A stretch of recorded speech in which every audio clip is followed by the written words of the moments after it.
MC হেরে গেল, এখন মমতা বন্দ্যোপাধ্যায় যাবে কই? আমার তো মনে হয় না ইন্ডিয়া এসে থাকতে পারবে। আচ্ছা, বাংলাদেশে তার কি ঠাঁই হবে? বাংলাদেশের মানুষ কি তারে চায়?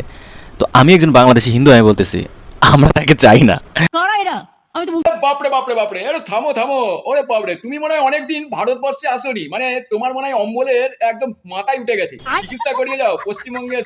যার নামে বলছো না, সে হচ্ছে প্রাক্তন মুখ্যমন্ত্রী পশ্চিমবঙ্গের। এখনো পর্যন্ত তার নামে কোনো স্ক্যামের কোনো মামলা নেই, ঠিক আছে? আর এখনো জেড ক্যাটাগরি সিকিউরিটি পায় প্রাক্তন মুখ্যমন্ত্রী হিসেবে, এবং বিজেপি আসার পরেও তাকে কিন্তু জেড ক্যাটাগরি সিকিউরিটি রেখেছে, আর সেটা তার প্রাপ্য। এটা জানো, একটু তো জেনে শুনে বলো না। তোমাদের বাংলাদেশের লোকেরা সবাই এরকম, মানে মুখ দিয়ে কথা বলে না, পেছন দিয়ে কথা বলে, বোঝা যায় না। তোমাদের লজ্জা হওয়া দরকার। তুমি একটা হিন্দু হয়ে একটা মুসলিম রাষ্ট্রে বাস করো, যেখানে হিন্দু সংকটে আছে এবং তোমাদের অস্তিত্ব সংকটে চলে গেছে, এবং প্রত্যেক বছর প্রচুর হিন্দুকে পিটিয়ে মারা হয়।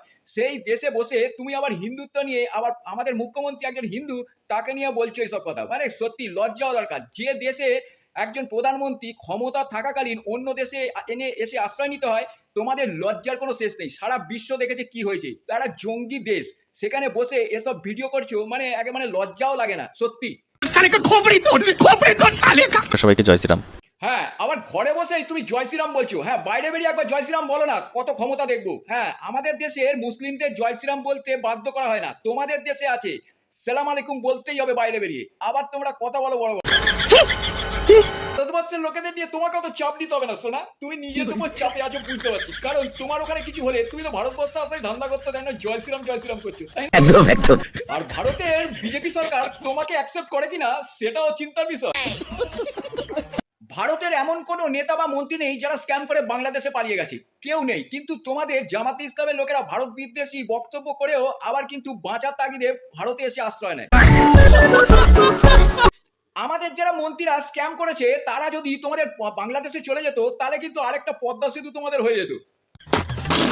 উন্নয়নের কথা ছেড়েই দিলাম, আমাদের পশ্চিমবঙ্গে যেসব মন্ত্রীরা স্ক্যাম করেছে, তাদের টাকা দিয়ে যদি বাংলাদেশে দেখা যায়, কম্পেয়ার করা যায়, দেখা যাবে তোমাদের 5 বছরের বাজেটের সমান।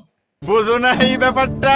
তবে হ্যাঁ, এখনো যাদের নামে স্ক্যামের মানে মামলা চলছে, তারা কেউ এখনো দোষী সাব্যস্ত হয়নি। অনেকে জেল কেটেছে, ভারতেই জেল কেটেছে, এবং তারা আবার বেল পেয়েছে, তারা আবার ভোটেও দাঁড়িয়েছে, ঠিক আছে? এখনো তাদের কোনো রকম মামলার কিন্তু নিষ্পত্তি হয়নি। হ্যাঁ, একটা কথা বলতেই হয়, সেটা হচ্ছে আমাদের ভারতবর্ষের যত নেতা মন্ত্রীরা যত টাকা স্ক্যাম করেছে, যদি তারা মনে করে যে তারা বাংলাদেশে না বাংলাদেশে আশ্রয় নয়, তারা এক জোটে বাংলাদেশ কিনে নিতে পারে।